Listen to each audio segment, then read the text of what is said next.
Hello friends! It's me again!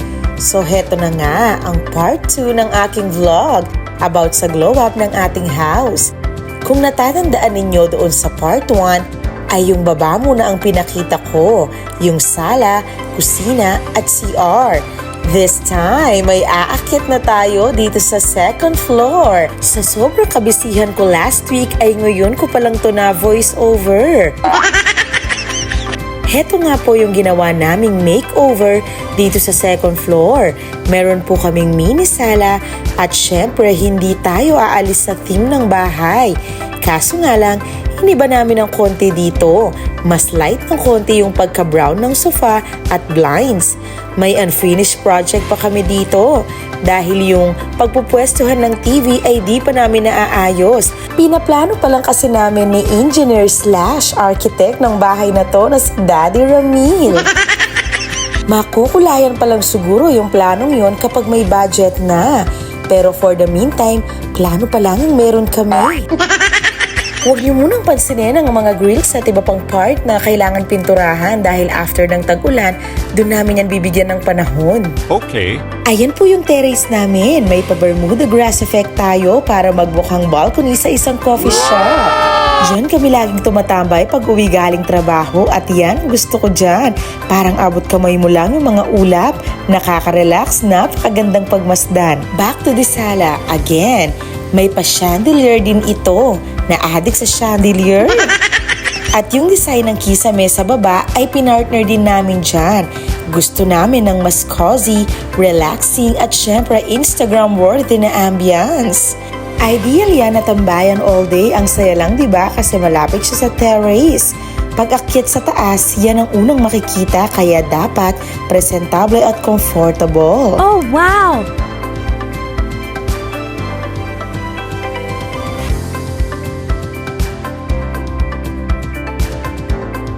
At ngayon, ating silipin ang room o kwarto ng mga bata. Dahil mga girls ang mga anak namin, syempre princess theme ang color. Gumamit lang kami ng pink and purple na wallpaper sa mga walls. At yung kisame nila ay katulad din nung nasa sala. May pa-LED lights din sila kaso lang yung multicolor na. Wow! Nung ginagawa pa lang yung bahay ay nakaplano na talagang lagyan ng loft bed para naman makabago ang design ng bedroom nila. Sa totoo lang, marami pa akong gustong idagdag na design dyan. Kaso lang, katulad nga ng sinabi ko kanina dun sa sala, ay plano pa lang ang meron ako. Alam niyo ba, may binili talaga akong chandelier dyan para siyang crown na light. Malaki siya, nasa gitna, kaso lang, nung nilagay namin ay parang di ako nasatisfied dun sa liwanag niya. Para lang siyang dim light.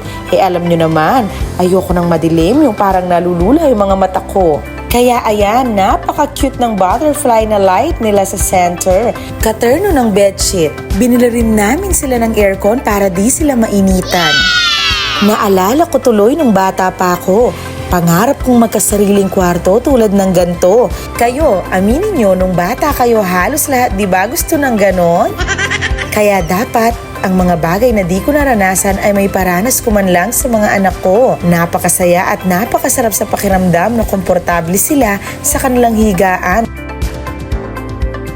Ayan si Rayray, extra na naman sa vlog. Ipapakita daw niya kung paano umakyat sa loft bed. Hanggang ngayon kasi katabi pa rin namin si Ray sa kwarto. Ayaw pa niyang samahan sa kulin dyan dahil baby pa daw siya. Kaya mga stuffed toy na lang ang nakalagay.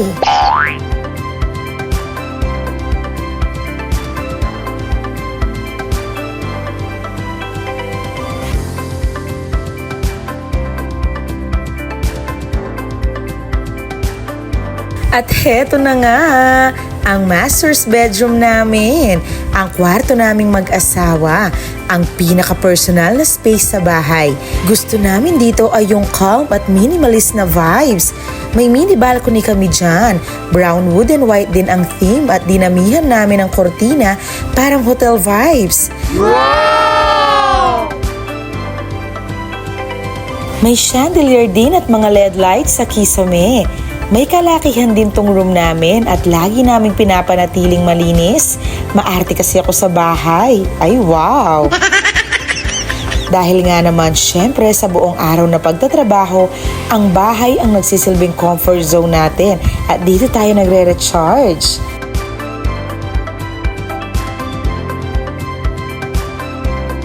Gumawa din ng cabinet dyan si Daddy Ramil at lagayan namin ng mga bags.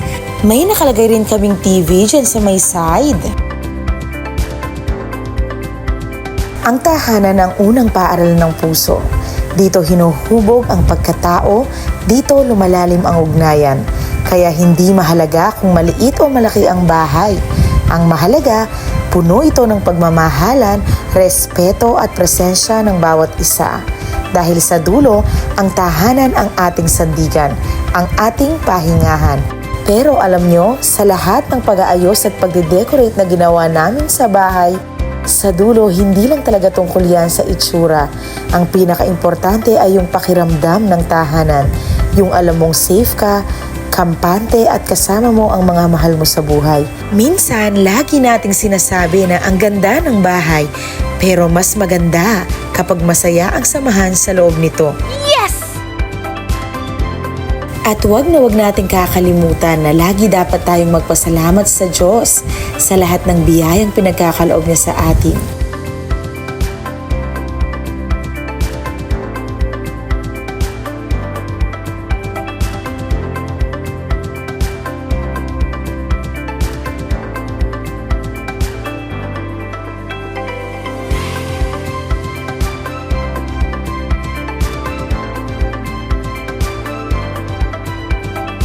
Hindi kailanman perfect ang bahay.